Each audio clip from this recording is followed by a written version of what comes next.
Well, good afternoon, everyone, and welcome to another episode of Money and Mindset at 40 Plus, where Jenny and I delve into our money stories to help you conquer your money fears, your money stories, and help you live an abundant life and play big. And today we have a big show. Don't we, Jenny? I'm Sylvia, by the way. I'm Jenny. And we have our guest, Erin Crotty, and we have a big show. I said it's big because we're talking about our image. Yeah. And, it's not just buying clothes or, a stat that I read today was that, because of the Zoom and the pandemic, we're all online looking at ourselves. Yeah. And people are being affected by that image that they see in the camera. And then there are 70% more requests for facial plastic surgery, ladies. Yikes. So that's one thing that just scared me. So I was like, I think Erin's going to talk to us today about it's not just the external, but it's the internal. What are we wanting to project? And I don't know if I have all this right, but Jenny, we're going to start us off with a story. How do you guys know each other? So we know each other. Erin, you may not remember this. We met through Women's Business Network, and I can remember the day that you walked into my very first networking event as a young Jenny Mitchell consultant, and in walked this woman with fantastic hair, impeccable makeup, a wonderful suit. And I'm going to be honest, I was terribly intimidated by you. And the second part of the story was she welcomed us to Women's Business Network. She was a spokesperson for the morning. And the minute this woman opened her mouth, Sylvia, she oozed this confidence, this capableness. But also what I loved about her was this warmth that I actually hadn't, not that I hadn't seen it, but it was very special, this very put together, but still really human and personable. So I'm looking for Erin to talk and join us about some of those stories today about how she got there. This awesome and it's Erin sometimes Crotty. like we see the outer person first, and people then create stories around us about who we are. Oh, she must have this and this and this and this. And actually, when you open your mouth and then start to laugh and make jokes and swear and whatever, then the real person comes out, and then we get a bigger picture. So what a great story. So you ran to the back of that networking room, Jenny. Yeah, I remember they asked us to stand up and do an elevator pitch, and it was to the whole group. There was like 30 of us, and I was like, yes, do you remember this? And I was in the middle, and I was like, I'm so glad I'm in the middle because everybody will forget me by the end.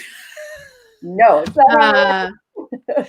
So Erin, welcome, Erin. Welcome, Erin. Thank you. We're so happy to have you here. So, Erin, what do you do? Tell us. Yeah, tell us. We weren't sure. And I laugh because I'm not sure.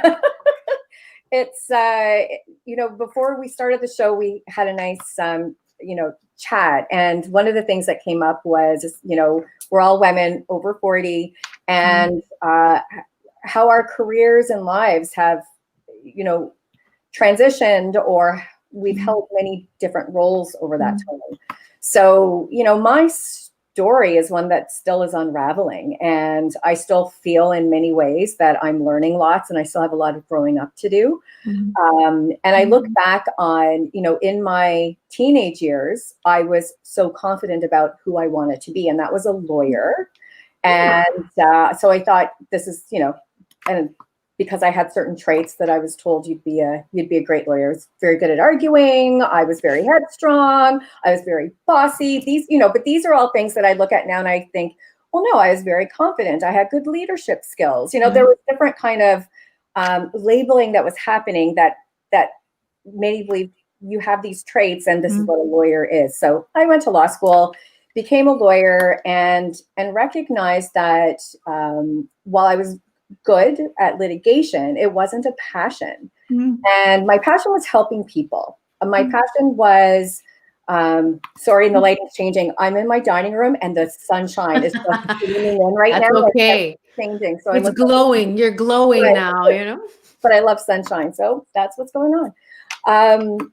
So I started in private practice, and I represented what I called underdogs. So, people, I practice employment law and insurance law. So people who had been denied long-term disability insurance, people who had been wrongfully terminated from their jobs. And I loved that aspect, and I loved having a positive impact with respect to the people that I worked with.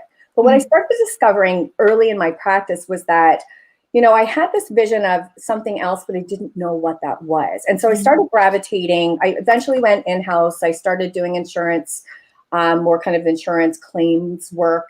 And eventually I went into legal recruitment. That led to me being the managing director of a law firm, and then going at a national level, doing legal recruitment and professional development. And all that said was, what I discovered was I was passionate about the organization. Like, how can we do better? How can we be better? How can we grow a team that can do not only a great job, but also have compassion for people and leave a positive impact with everything that they do, and work in a manner that's aligned with the vision of what they stand for and their organization stands for. So in 2011, that's when I had so I started in-house. I started in private practice, went in-house. Then I left and did legal recruitment. Then I worked as a kind of law firm manager to starting my own business in 2011. So a lot of different career hats. But the scariest thing was leaving the four walls of a law firm, because that defined me. I started working at law firms when I was 19 years old. And this was 2011, so not too long ago. And I thought, who will I be? How do I label myself? And so that I laughed at that question. It's like, what do you do? Who are you? And I'm like, I don't know. I'm still trying to describe who I am. Well, the four walls are gone, right, Erin? The four walls are gone. You've created different walls. You've just created different walls, and new walls and new boundaries. And what I'm hearing too is that the working in depth with vision, but also values, and bringing those values from your clients, and then creating this new business where it's not even just image consulting, because it's much deeper than that.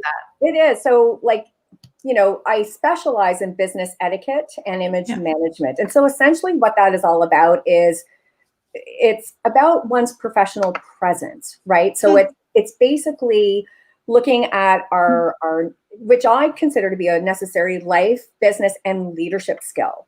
And so what, our professional presence projects so much about who we are by the way we carry ourselves, through our appearance, through our behavior, through our communication.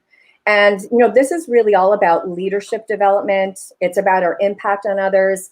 And it's about really getting to know who we are from the inside. So we use authenticity a lot, but this is really looking at what's important in the way I work, in the way I live, and how I carry myself, and the impact that I have on others, and being very clear about that. And then being even more clear about how you project and how you communicate those, whether it's the image, through your behavior, through your communication, so that you do have that positive impact, so that you can engage properly, so that you can make those connections, and that you are in control of those labels. And so much, we know what we know, we know what we don't know, but I work with a lot of people who don't know what they don't know. And that's where coaching, business etiquette, image management comes in, for a more holistic approach of, like, I know I want to progress in my career, but there's something holding me back and I don't know what that is.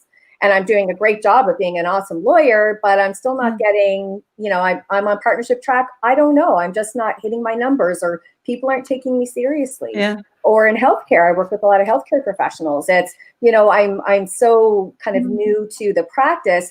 I feel less than my colleague who has 10 years experience. And I'm like, but your patient needs to know that you have confidence in how you speak to them, what your bedside manner is, and how you present yourself. Are you taking care of yourself? Are they going to be able to trust what you say to be true? So that's, it's a whole lot of stuff, but that's what it boils down to, is really that leadership, and our communication, our connection, and our impact on others. But it starts with us. It always has to start with us first. working from the inside out. Particularly when we have teams. I have a company where we have a team. So we want the whole team needs to be, they need to know what's in my brain. And if I don't communicate with that, you know, those values and that vision, that mission and how I want them and the words we use. And, you know, it's not just wearing the Rock the Cradle t-shirt that's going to get us where we need to go. That's what I'm getting from this. Yeah, it is. It's true. Question, Erin, what's some common misconceptions? I would imagine there's a lot of people out there that think you just throw on a black suit and you're a lawyer. Like, how do you handle that? You know, it's interesting because when we think of certain professions, we see a uniform, right? So you think lawyer, you think suit. You think accountant, you think suit. You know, so that's one of the things that, you know, when I'm working with people, and I'll use lawyers as an example because they're my, you know, something that I know near and dear, is I've worked with lawyers who are like, I just want to get rid of the suit. I'm not stuffy. I need to be approachable. So you have to think about, well, who's your audience? And who, like, so for different lawyers, there'll be a different target audience. I worked with a lawyer who worked with a lot of farmers. And he would have to go on site to meet with them. And he's like, so I can't show up, and an accountant, very similar. I can't show up in a suit. They're not going to take me seriously, but I need to look presentable so that I can increase my level of credibility to them. But that there's something that they can connect with and see me as a real person.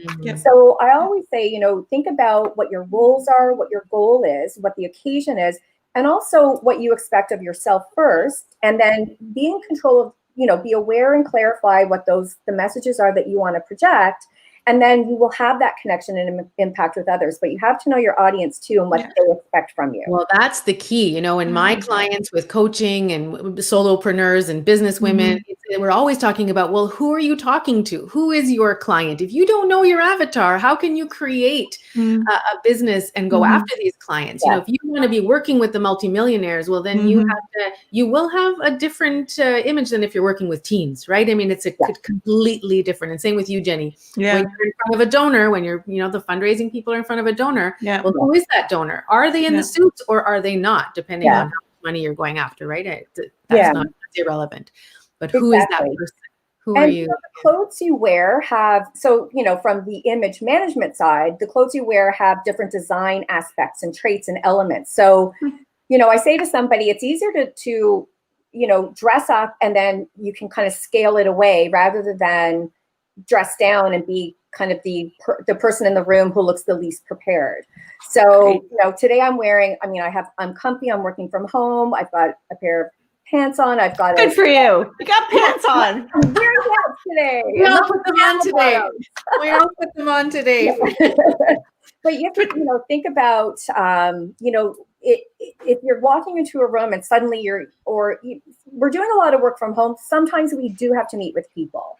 And if you're not sure, you can always wear a structured jacket or blazer, and you can remove that to make yourself look more approachable and a little friendlier if you don't have to wear that kind of high level power piece.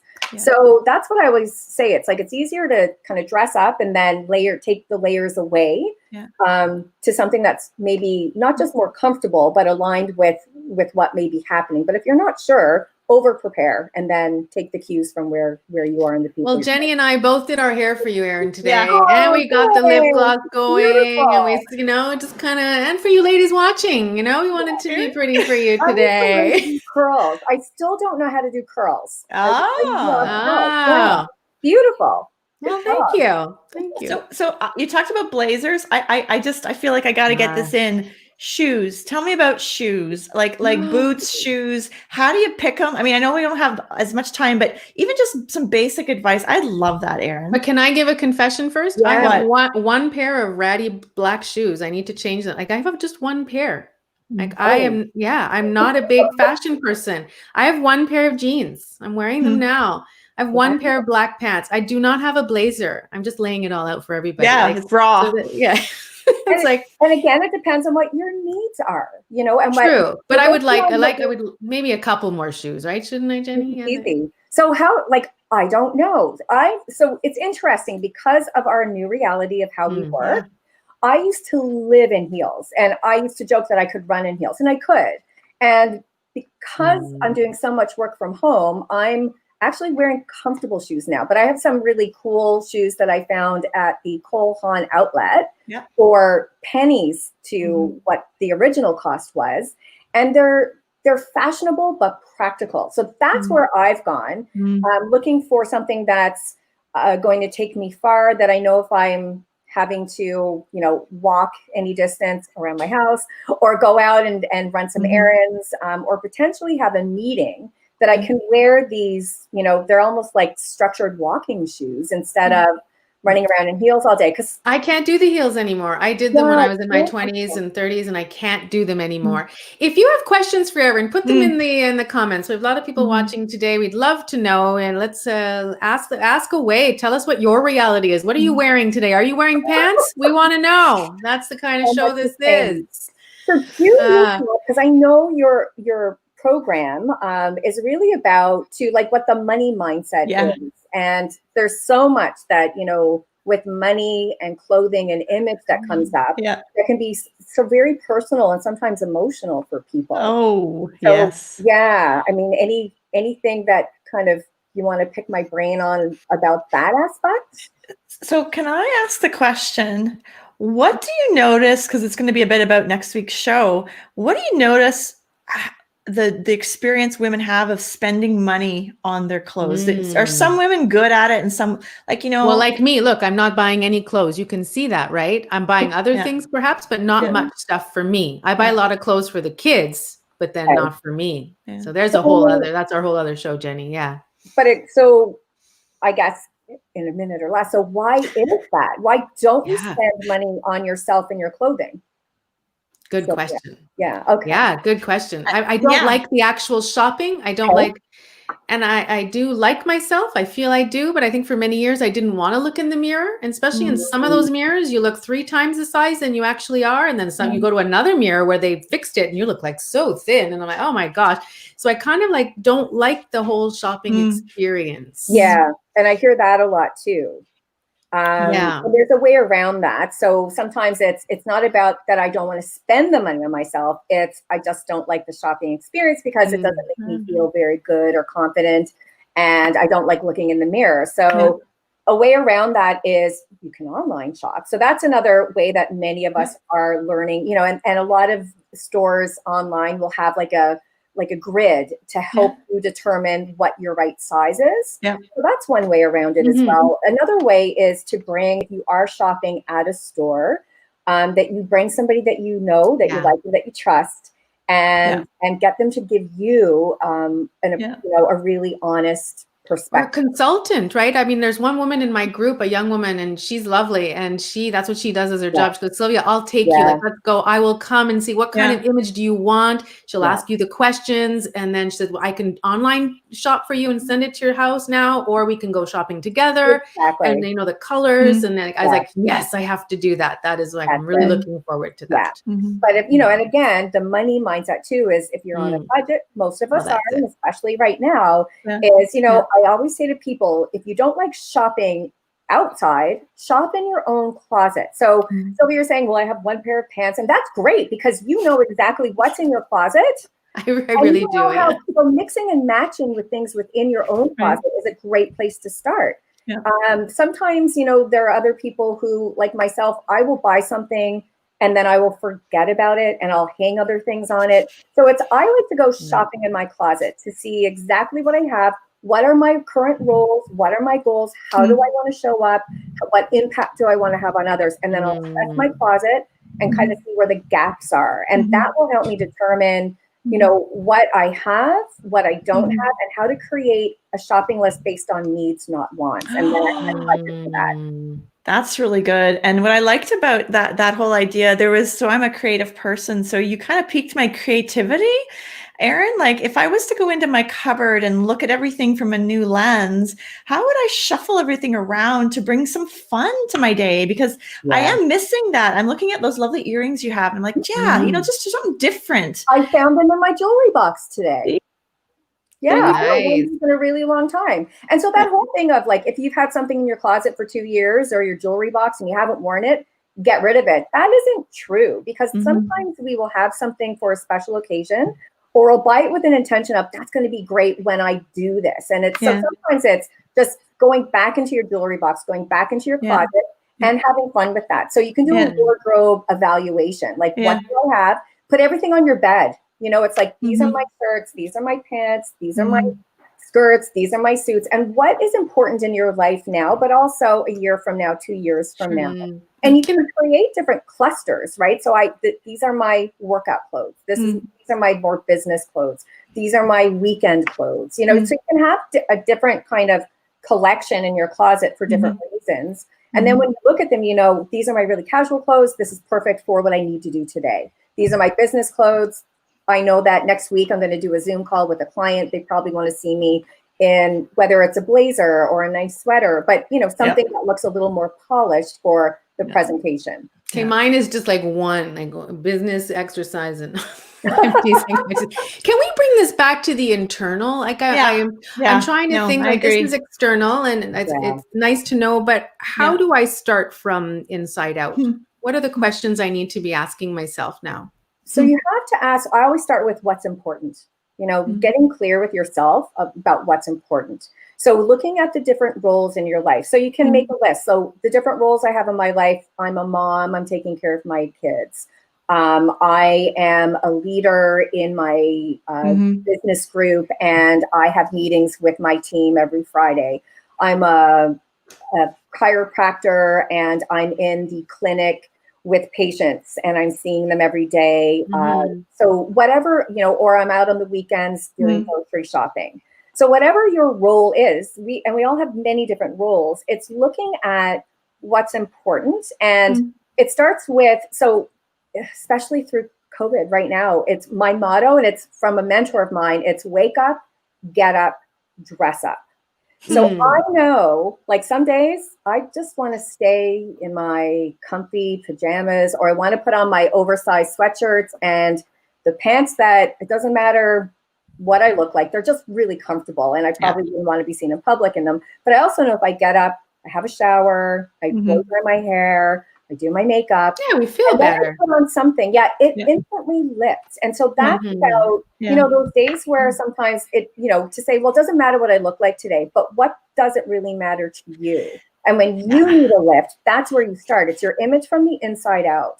And if we forget about ourselves and our self-care, then how are we showing up to others if we're not starting with ourselves? So that's where I always start. Today's a new day, and I'm grateful. And what's important today? So we're prioritizing ourselves like that, and we talk a lot about in this show. That's a theme. That's a theme. That's an ongoing theme that Jenny and I have, is our self-worth and not self-care, because I know that doesn't necessarily resonate with us, but the if I loved myself more, that's the question. If you, like, couple shows in now, if I loved if I really love myself, you know, what would I do for myself today? And it has to do with confidence building, right? So when we do those little things, when we start with that question and we start with ourselves, that's where our confidence starts. So we might move from, I really don't feel like getting dressed up today. So it's not necessarily about putting on the suit, but it's about, I'm going to feel better about myself and be feeling more confident and ready for my day, whatever comes my way, by just being like getting up, showing up, dressing up, and taking care of how I begin that day. So my takeaway from that is, Erin, is especially as my fundraisers on the call, and those of you that are working in, you know, high pressure situations, you know, that small act of putting on the lip gloss or the makeup and taking that time to be able to be ready for those outreach calls, which may come with many things we don't know what, or business development, or whatever it is translates in your sector, what you're listening to, but being able and being comfortable and confident to put yourself out there. With that little extra flash of mascara, or that little moment to center yourself, maybe go back to internal, right, Erin? Yeah. To get grounded for the day. I don't think not everybody on this show wears makeup, though. You know, I think, and I'd like to touch upon, as it's a show, you know, 40 plus, how, we talk a lot about let's age gracefully. I Mm. mean, I dye my hair. This is not my real hair. Surprise, everybody. Me too. I do like makeup, but I know not everybody does. And we're aging every day in this pandemic on Zoom, so we see ourselves as, how do you have any advice? Like, Again, it's so personal. So it is. I know that when I have very dark circles under my eyes. So some days I will do my makeup. I might not put on as much, but if I put that little bit of concealer under my eyes, it already makes a difference about my appearance. And you feel better. So I wouldn't notice the difference, Yeah. but you will feel better. So you show up differently. And so, I go live like 4 times a week. So I do like the makeup. And I know not everyone watching does. Yeah. But they might feel confident without it. Okay. Exactly. I work with people who get ready to get their headshots taken. It's like, what's the image that I need to project because I'm having my headshot taken with my law firm tomorrow. So sometimes it's, you want to make sure that the person in the photo is the person that's going to show up to do the work. You don't want to not look like a version of your true self. But sometimes a little bit of makeup does go a long way, but it's so personal. So I'll never ever work with somebody and say, like, you have to wear makeup to feel better about yourself. No, because then that's not you. But can I tell you that that's stressful? Like having photo, like, is it stressful for anybody else? Because Jenny and I have been wanting to do like duo shots together for our show and our podcast coming out. And we were like, oh my God, but we have to book the hair. We have to get the makeup done. And we have to buy clothes. I have to have more than just my jeans and my ratty pair of black shoes. And then we're like, the list came and then we're like, we still haven't had the pictures done. Gremlins, right? So we just keep pushing it back, and it's like, So what's important and why? So what's the image you want to project in your headshot that, holds you in a way that's accessible, like people feel that you're accessible and authentic to what's important and who you are, right? So it's not necessarily all about the hair, the makeup, the clothes, but it's the presentation of what that image is you want to project and why. Wow. I'm thinking about when I was like 21 years old, Erin, and I'd had my headshots done in New York City for the first time as a professional pianist.